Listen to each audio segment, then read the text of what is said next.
Саламатсыздарбы урматтуу кыргыз элим, көптөн бери сурап жатасыздар Беримбек байкелердин үйү эмне болду, токтоп калдыбы деп. Крыша жабылгандан кийин бир нече убакытка токтоду. Шыбакка усталарды тапканча азыр болсо шыбак иши башталды. Жүрүңүздөр ичинен процессти көргөзүп кетейин. Мына шыбалып жатат, ичи буйруса бүтөйүн деп калды. Мына бул жактары бүтүп.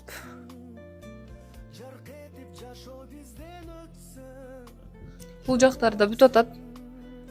Бул творческий беспорядок дечү элем. Шыбал бүтөр менен эле кырылып, таптаза болуп жыйналып калат. Ал жагын ойлонбойбуз. Мынакей, шыбалып, сонун болуп.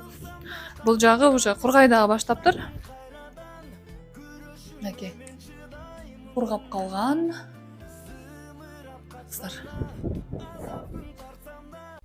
Шыбак иши буйруса, ичи бүгүн бүтүп калат экен. Кечке чейин бул комнатаны бүтүрөбүз дейт. Эртеңден баштап сырты шыбала баштайт. Анан 1-2 күндө терезелерин салып кетет деп күтүп атабыз. Ошо 1-2 күндө терезелери салынып калат. Биздеги акыркы жаңылыктар ушулар. Мындан кийин буйруса отоплениясы киргизилет. Межкомнат эшиктери салынат. Ушундай иштер да. Дагы жардам кылам.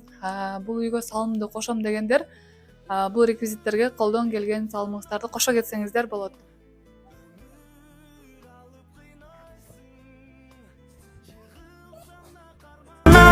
Başlayımın kayradan, gürüşün gömençi